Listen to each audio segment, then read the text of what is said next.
Welcome back, guys. It's the TightWad, and today we are working on a fire pit.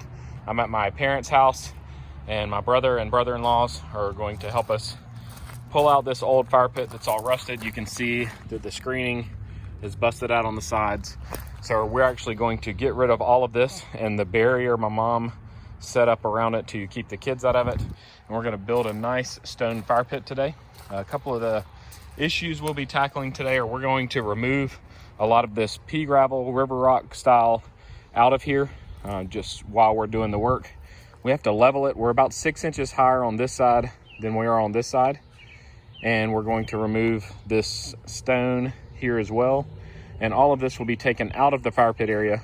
We will level the fire pit area here. We will then construct it out of pavers using an adhesive that I'll link in the description and in the pinned comment. And then we will, after the fire pit is built, we will put the pavers in the area you see the pea gravel now, and then we'll bring the pea gravel back in so that everything will be nice and smooth and beautiful. And we're looking forward to it. We love this area down here. They built a couple of tables, this nice arbor with swing, a few benches, got a few Adirondack chairs. We have a gnome village my dad built, and then a nice playground for the kids, and nice dirt for all the kids that want to get dirty and play with the Tonka truck. So it's a real fun area in the back of my parents' house. We can't wait to make this area beautiful as well. You can see right here I'm starting to clear some of the wood pieces that my dad has here waiting to burn. And then I'm going to remove the wiring around the old fire pit and get the old fire pit and paver stones out of there. And we're going to start pulling up the benches. We decided we wanted to make the fire pit area a little bit bigger, so we're going to remove all 3 benches and move them farther away from the pit. Now he is raking up the rocks so that we can reuse them with the finished project. We're going to empty the wheelbarrow and fill it up with these rocks so that we can pull them back down once we're done constructing everything. At this point, we started working together to get all of the rocks out of the area that we could into the wheelbarrow. I started using a bucket to transport them from the area into the wheelbarrow because it got super heavy to move around.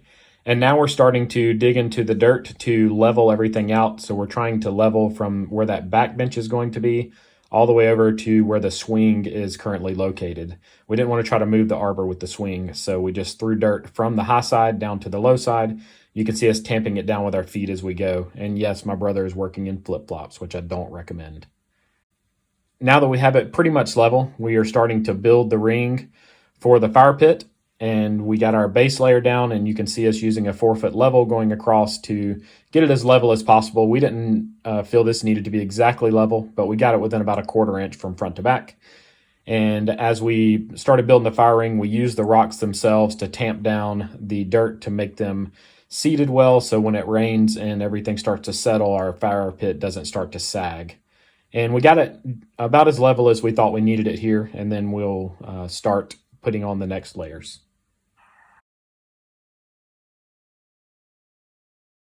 So we have the base laid now, and you can see us using our hands and the stones to tamp it down to make sure there's not going to be any sag once we're done. And most of this is on the natural layer because we dug down from this side instead of raising this side very much.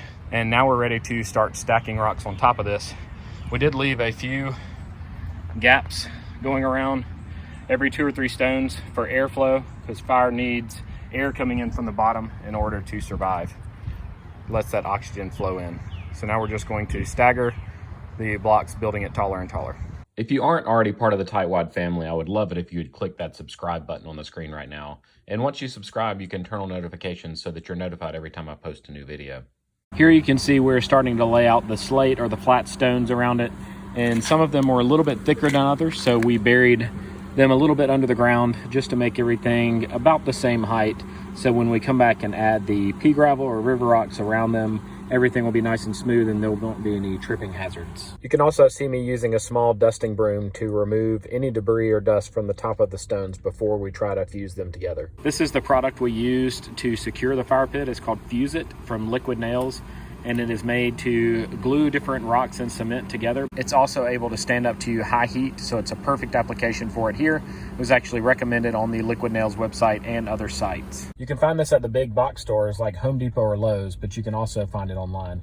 So we got one guy on the caulk gun, and he's putting 2 dollops on each brick, and then my brother-in-law is coming back and placing the bricks on top of those, and you'll see that we are staggering them, and there are some small gaps left, and that's intentional, again, to let the oxygen flow into the fire pit and feed the fire.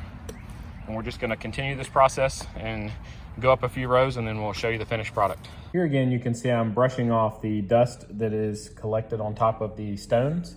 And now we're going to start quickly building rows up. You'll see my brother in his flip-flops is putting the dollops of the fuse-it on. And then my brother-in-law and I were putting the bricks into place, or the pavers into place, and just building up our next row.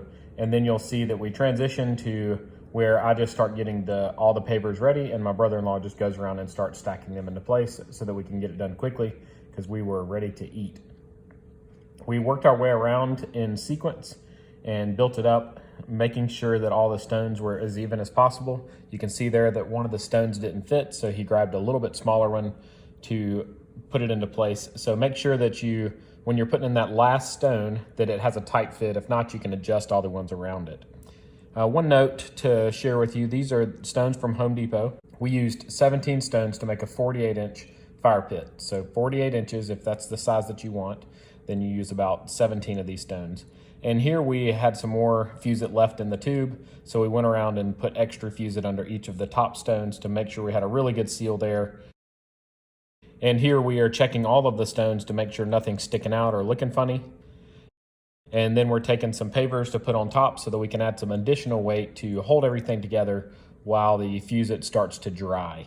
And at this point, we went and took a lunch break, and then we came back and started working on the rest of the fire pit. We wanted to add more room in the fire pit area, so we moved all the benches back a couple of feet, and this will allow plenty of room for a person to be sitting on the bench and then someone to walk comfortably between the person sitting on the bench and the fire pit. It will also allow you to get back away from the heat, or if you want to lean in closer, you can.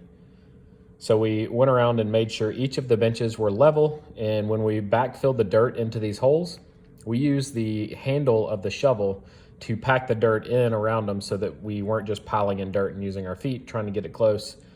We also used post hole diggers to dig the holes, as you can see my brother doing right now. So we got the holes dug and then put the benches in and took it out to make sure it was perfectly level before we moved on to the next bench. We also measured the distance from each bench to the fire pit, so they would all be about the same distance away. And then you can see my beautiful wife there cleaning off some areas with the broom and sweeping off some of the stones as well. The walkway used to be a gentle slope coming all the way into the fire pit, but since we lowered the depth of the fire pit, we had to adjust that walkway. And instead of making a steeper slope, we took the last 3 pavers and dug out small steps. So there were about a 3 to 4 inch step down for each of the last 3 pavers coming down to the fire pit area. We didn't use any kind of concrete or rocks around the benches when we put them back into the ground. That way, if we ever want to move them again, it'll be a nice, easy job. You'll notice right here that we're taking the back end of a pickaxe and the back end of a shovel, packing in the dirt tight around the legs of the benches so that they will be nice and stable and sturdy. And then we got right into finishing up the surface area of the fire pit. Now it's time to add the rocks. So we used 3 of us to bring the wheelbarrow down because it was really heavy and we didn't want to spill it. A lot of times they have a tendency to tip side to side. So we went around the fire pit, dumping it into different piles. And then you see my dad there with the steel tooth rake, raking the rocks around and smoothing them out. And then my wife came back with the broom and swept them off of the paver stones that we had. And we just moved it around to spread it as far as we could. My dad will end up coming back and adding a few more bags of this rock that you can buy at any big box store or even hardware stores. And now we took the mulch, this is pine bark mulch, and pulled it in back to the edges of the rock to make everything look nice so that we could bring my mom down and present to her the new fire pit. Here's the finished product. We got the pea gravel back in and some mulch. We will eventually bring a little more pea gravel in to fill in some of the bald spots. But I just wanted you to see the finished product coming down from the walkway. We think it turned out really nice. Hope you guys liked the video. If you do, give it a thumbs up and subscribe to my channel. If you have any questions, you can leave them in the comment section below and I'll be sure to respond Be sure you check the description for some of the products that we used in this video. I'll have links directly to them so that you don't have to go through the process of doing all the research like we did. Click any of the videos shown on the screen right now and they'll open right up on your device, and I hope you guys have a great day.